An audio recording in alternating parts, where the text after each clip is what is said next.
네, 상주 문경 상주 이미자연입니다. 장관님. 예. 지금 지난번에 일어났던 대우조선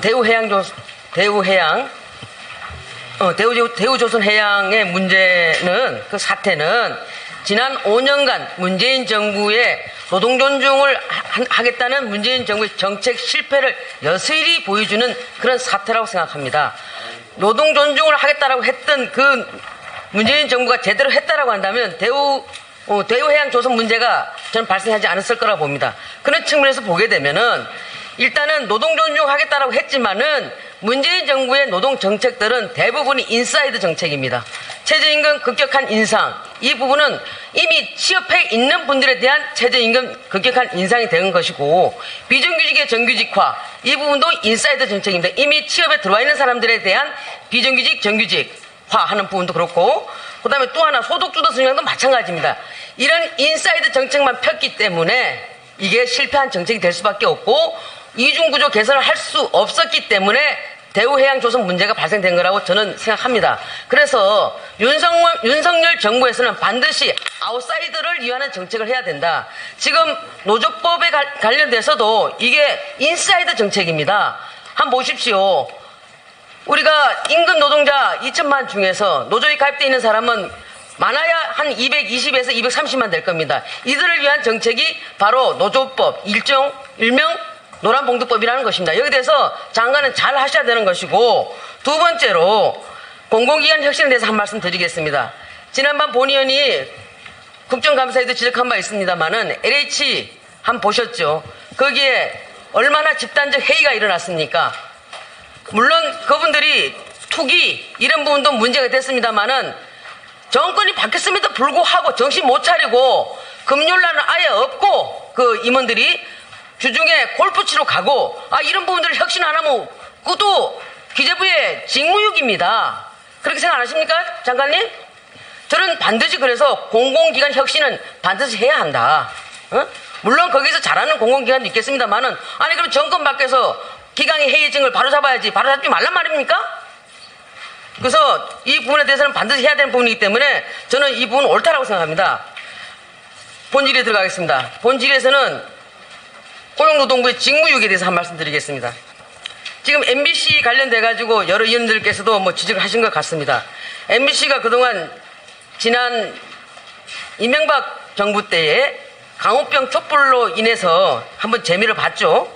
그리고 나서 MBC가 지금 하는 행태들을 보게 되면은, 대통령께서 하지 않으셨다는데 그걸 마치 한 그냥 조작해서, 그러고 나서 조작으로 끝난 게 아니고 그걸 다 퍼날리고, 그렇게 해서 그 다음에는 한미 간에 이간질을 하고 다시 또 다른 제2의 촛불 사태를 만들고자 하는 그런 게 아닌가 싶습니다.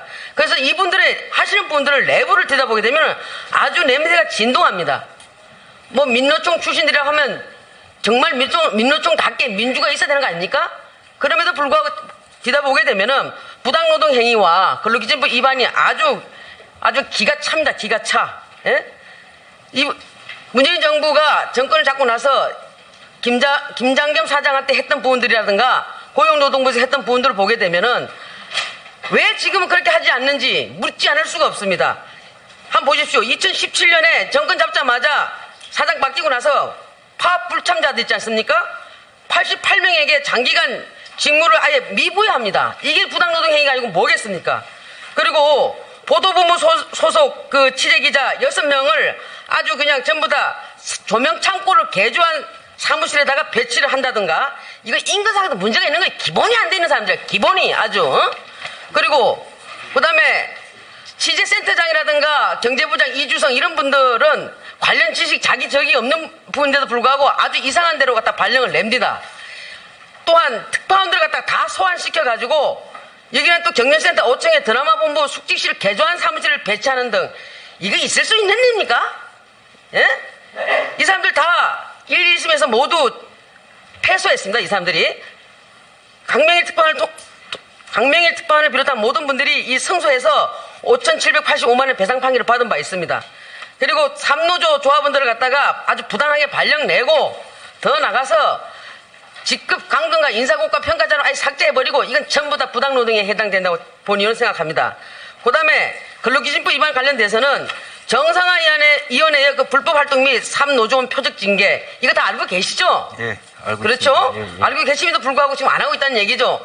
정말 비정하기는 이 사람들이 더 비정해. 임신 중인 그 경영지원팀장을 갖다가 영상편지 교육받으라고 이메일을 떡 통보하고 나서는 이분이 스트레스가 너무 심하니까 태아가 임해질 수 있다고 업무 전환을 요구했습니다. 그럼에도 안 해줬죠. 결국 1월 25일 날 유산진단 받았습니다. 예? 그리고 직장 내 괴롭힘, 직장 내에서 극도로 따돌리고 이런 부분들 아주 비일비재했습니다. 알고 계시죠? 예, 알고 있습니다. 근데 왜 고용노동부는 김장겸 MBC 사장을 갖다가 막 조사하고 체포영장 집행 시도하고 이런 부분 아주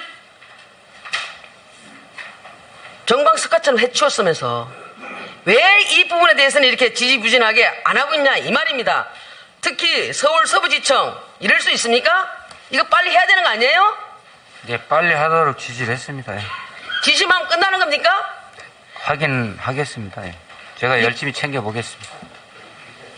장관님, 이 지금 MBC 사장, 그 다음에 임직원, 거기에 있는 노조원들, 저는 이 사람들 민주라는 용어 자체도 쓰면 안 되는 사람들이에요.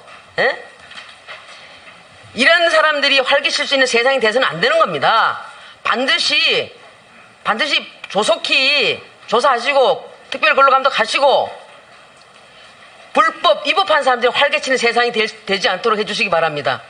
약속하시겠습니까? 알겠습니다. 그 2017년의 잣대와 지금 잣대가 다를 수는 없고 달라서도 안 됩니다. 그리고 관련 수사가 지연된 거에 대해서는 송구스럽게 생각을 합니다. 다만 3년이 경과된 시점에서 이게 이제 고소가 이루어졌고 그래서 사실관계 확인하는 데 시간이 오래 걸렸으면서 동시에 이제 관련자들이 시간이 가니까 퇴사하고 부서가 통합돼서 사실 적지 않은 애로가 있었습니다. 그럼에도 불구하고 최근에 추가적인 고소가 있었고 관련 사안에 대한 법원 판결이 있었기 때문에 수사에 아마 속도를 낼 수 있을 것 같고 그래서 그것은 제가 지난주 지방간사장회에서 전 간서가 뭐 MBC만 해당되는 것은 아니고 부당 노동행위에 대해서는 엄정하고 신속하게 처리하라고 지시를 했습니다. 두 번째로 아까 그 인사이더 아웃사이더 말씀을 하셨는데 윤석열 정부는 제가 알기로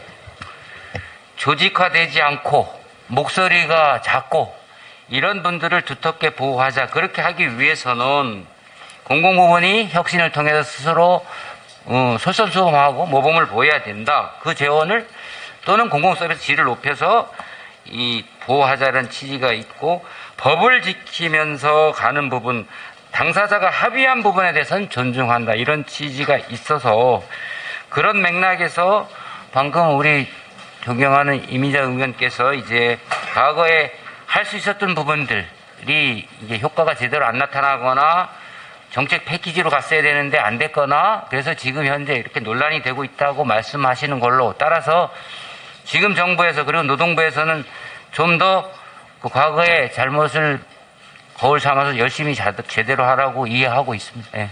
공정하게 하시고요. 예. 아웃사이드를 위한 정책을 펼치시기 바랍니다. 그럼 박수 받을 거예요. 알겠습니다.